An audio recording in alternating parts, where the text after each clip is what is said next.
Good afternoon po mga kaibigan. Ito po muli ang inyong tagahatid ng chika, Sultana de Manila. Ang pag-uusapan po natin today tungkol pa rin po kay Duterte. Kasi hindi po pwedeng bitawan natin itong issue na ito tungkol dyan sa siraulong matanda, no?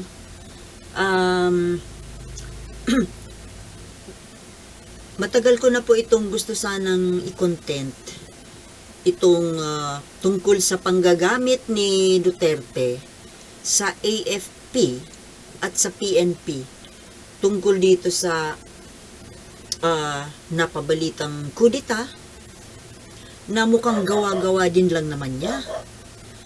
Gawa-gawa niya, well, siguro hindi gawa-gawa.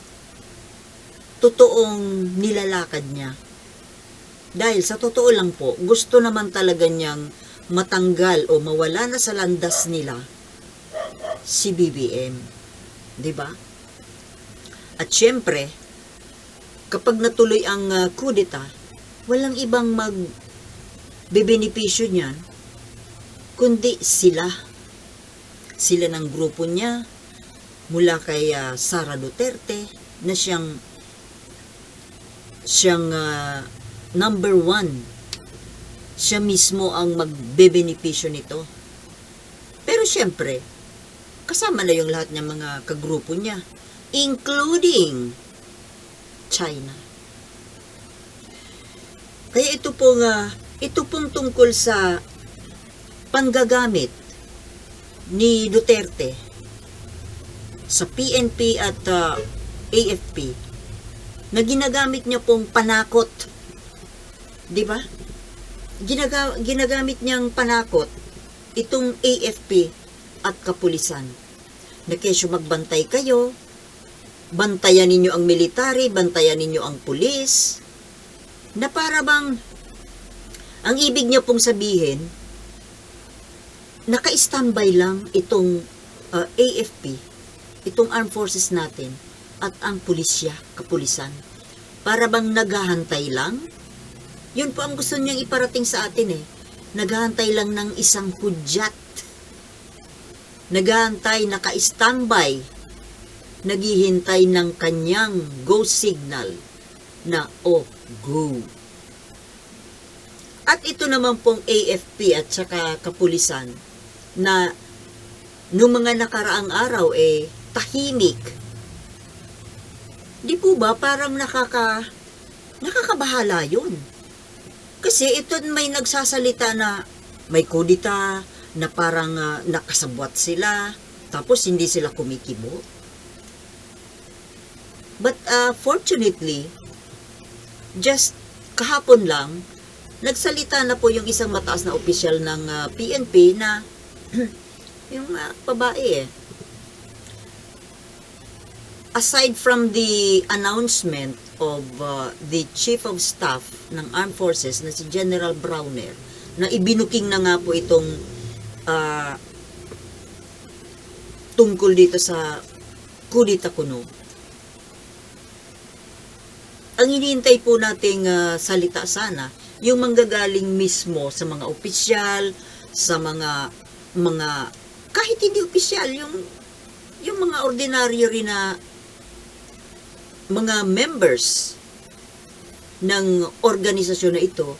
Gusto po natin sana tayo bilang ako bilang isang ordinaryong mamamayan na nag-aalala sa kahihinatnan na baka totoo nga. Ayaw natin na magkaroon ng gulo.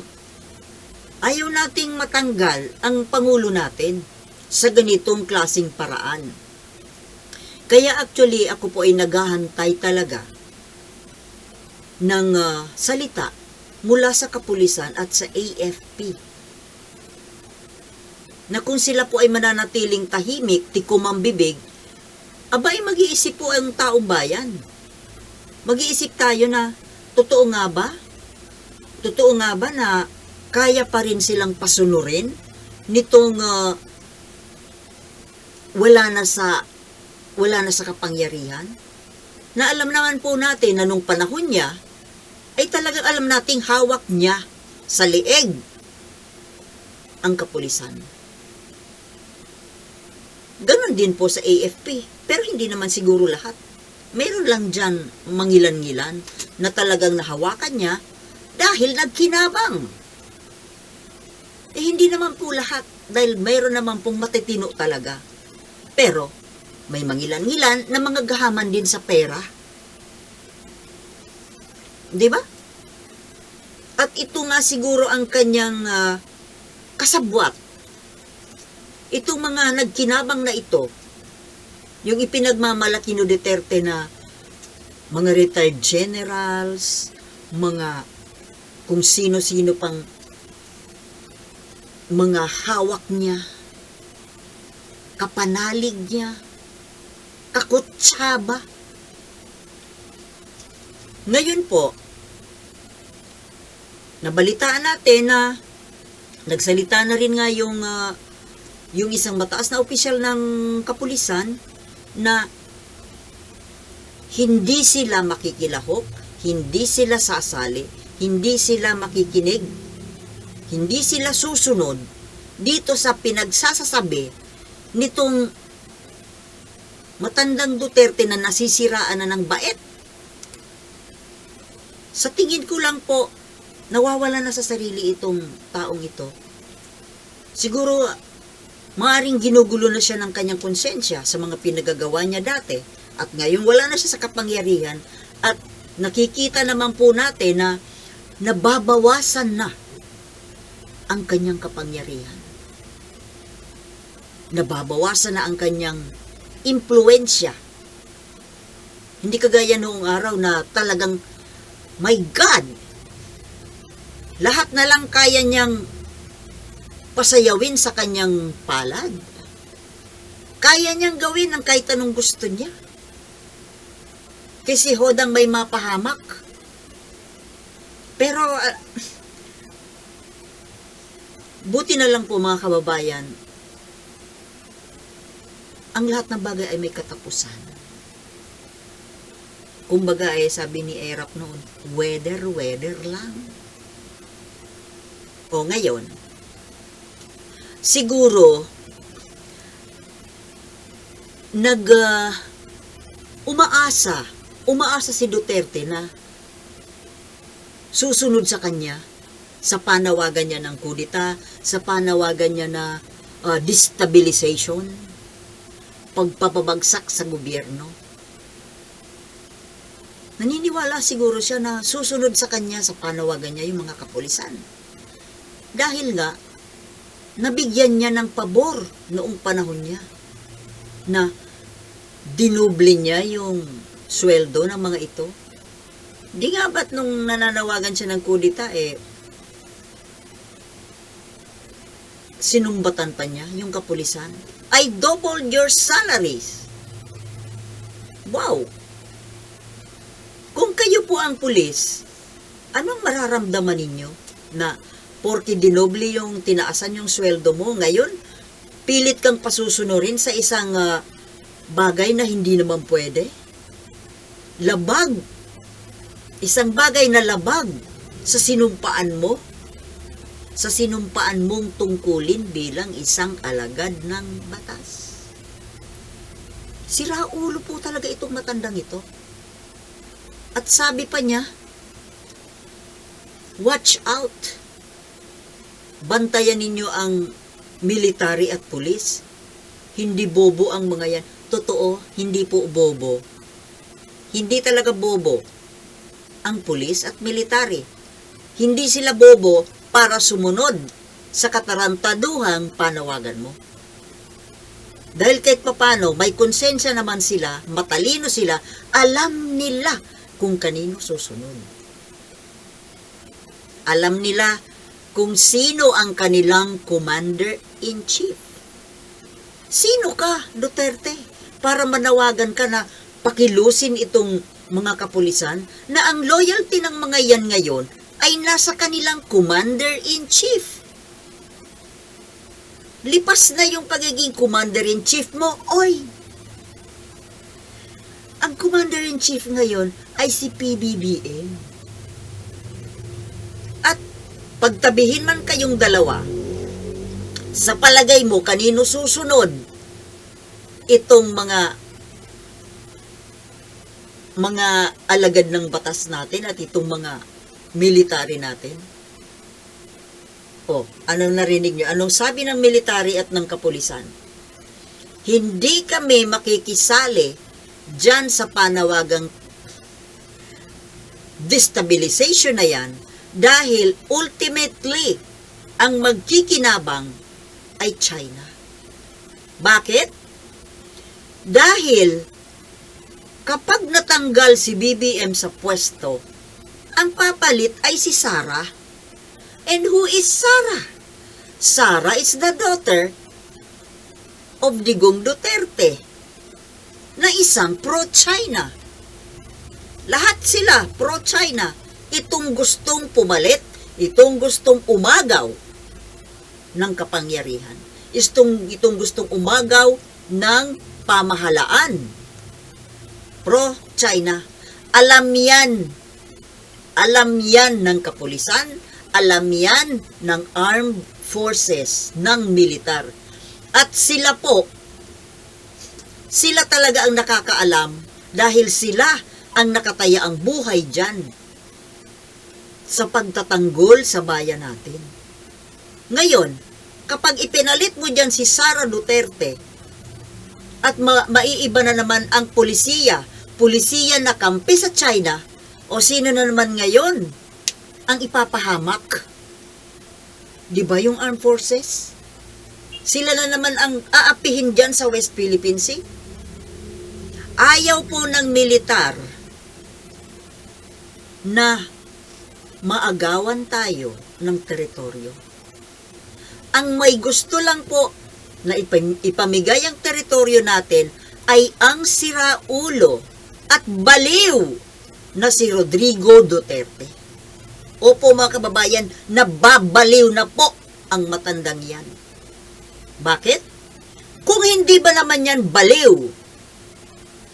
Eto at mayroon tayong matinong pangulo, matino ang ating pamahalaan, pilit na ibabagsak para ipamigay sa komunistang kalaban?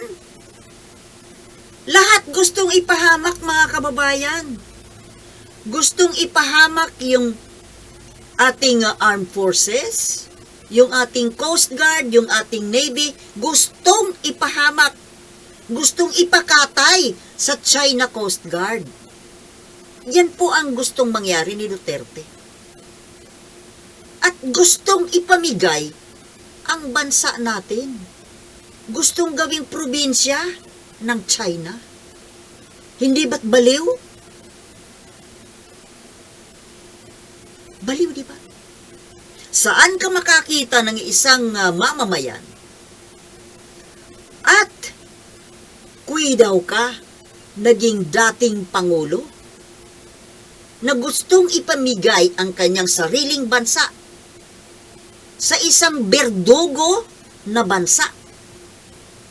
Di bali naman lang sana kung ang ina-applyan mo ng sisterhood, brotherhood, isang matinong bansa, isang mabait na bansa, isang mapagkalingang bansa. Pero mga kababayan, alam natin kung anong klaseng bansa, anong klaseng gobyerno mayroon ang China. At yan po ang gustong mamahala sa atin nitong baliw na matandang ito from Davao. Yes, baliw. Tingnan nyo siya pag nagsasalita ngayon. Diyan sa kanyang programa sa TV. Kung magsalita, baliw talaga. Walang direksyon ang salita. Minsan ang tanong sa kanya, iba ang sagot. Iba-iba ang sinasagot. At lalo po siyang nagiging baliw dahil ang mga nasa paligid niya dyan habang siya ay nagpo-programa ay puro baliw din. Tingnan mo, yung yung nagsasabi diyan na siya ay anak ng Diyos, Son of God, gatong ng gatong eh.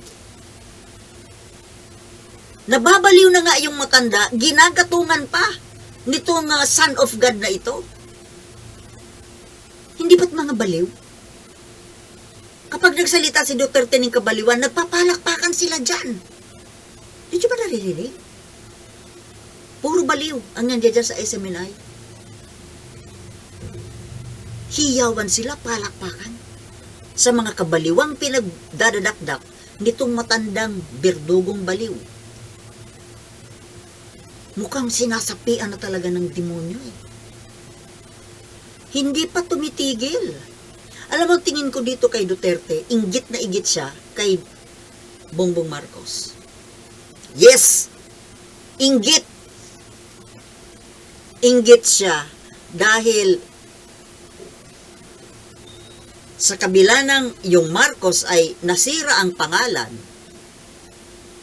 Well, nasira lang naman sa mga dilawan. Sila lang naman ang nagsasabi na sira ang pangalan, sira ang pagkatao ng Marcos. Pero sa aming mga nagmamahal kay Marcos, mabuti ang Marcos. Kaya ngayon, kahit na sinira na nila yung Marcos, eto yung anak na nakabalik sa pagkapangyarihan, mahal pa rin ang taong bayan. Kaya ayan, inggit na inggit po. Namimilipit sa inggit si Duterte. Kaya gusto niyang pataubin, gusto niyang patalsikin dyan sa Malacanang. At iupo yung kapareho niyang baliw na anak niya. Mga baliw kayo. Kayo na mga tagasunod ni Duterte, kayo na mga nagmamahal at bilib na bilib kay Duterte. Bakit kayo bilib na bilib dyan? Mamamatay tao yan. Mamamatay tao, baliw, sinungaling. O di pare-pareho kayong baliw. Right, mga kababayan? Ikaw, Duterte, manahimik ka. You shut up. Kasi, napaghahalata ang sobra mong pagkainggit kay PBBM. Hanggang sa wala ka nang ibang alam na kayang gawin, kundi violence. Patalisikin si BBM through violent means. Para ipalit yung anak mo. Eh yung anak mo wala namang utak. Kaya ang magiging utak dyan, ikaw pa rin. Ayaw nga namin. Ay mga kababayan, gusto nyo bang mapa-under? Gusto nyo bang ang magrurule sa atin na isang baliw, mag-amang baliw? Ako ayoko. Baka kayo gusto nyo. Yan lang po ang dyan, inggit. Yan yung mga nasa grupo ni Duterte. Puro inggit yan eh. Pati itong si Sara at si Amy Marcos, naiinggit din yan kay Martin Romualdez. Kasi natutunugan nila na baka yan ang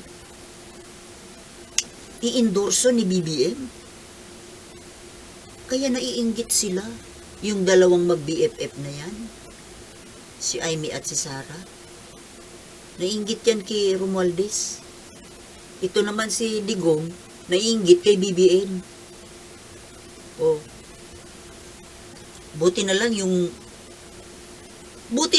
mga first lady nito, yung dalawang first lady ni Digong, tahimik, hindi nakikialam. Oh, yun na lang ang isang kagandahan dyan sa parte ng Duterte. Yung mga first lady niya, hindi nakikialam. Nananahimik lang. Pero yung mga front runner na tuloy, ito ang mga naiinggit ng gusto mang-agaw ng kapangyarihan. Kaya daw po tayo mga kababayan. O Duterte, akala mo, hawak mo sa leeg yung kapulisan? Sira ulo ka eh. Tataasan mo ng sahod tapos susumbatan mo. Dapat naman talagang tinaasan ang sahod ng mga yan. Dahil buwis buhay ang trabaho nila, di ba? Dapat naman talaga mas mataas ang sahod nila kaysa sa ibang mga ordinaryong empleyado. At dapat, matagal na nga dapat na tinaasan yung sweldo ng mga yan. Nagkataon lang, ikaw yung nakaisip, nataasan sila ng sahod, but hindi dahil sa naaawa ka sa kanila, hindi dahil sa naisip mo na yun ang tama, nataasan sila ng sweldo, kundi para gamitin sila. Di ba, mga kapulisan, mga militar? Tinaasan kayo ng sahod ni Duterte para hawak kayo ni sa leeg. Para balang araw, alam niya na mayroong pwedeng mangyari na dahil nga mayroon siyang gawang hindi mabuti. O di ba? Ngayon, ito na yung pagkakataon na kailangan niya kayo. Kaya niya tinaasan ang sahod ninyo para sa inyong loyalty. Pero, kung talagang umaandar ang mga konsensya ninyo, at sa tingin ko naman, ganun nga, hindi naman kayo makikinig sa sulsol at sa udyok ng isang baliw. Diba? Salamat sa inyo. Salamat mga kapulisan at military na kahit papano sinusunod ninyo ang inyong mandato sa konstitusyon na ang dapat na susundin ninyo ay ang batas na dapat alagaan ninyo ang bayan at ang mamamayan, hindi ang isang baliw na nag-iisang udyokero. Di ba mga kababayan? Hanggang dito na lang muna kasi hindi magandang sobrang mahaba. Hindi rin nyo naman tinatapos. Okay? Maraming salamat sa panonood at see you again next time para sa iba pang chikahan. Peace.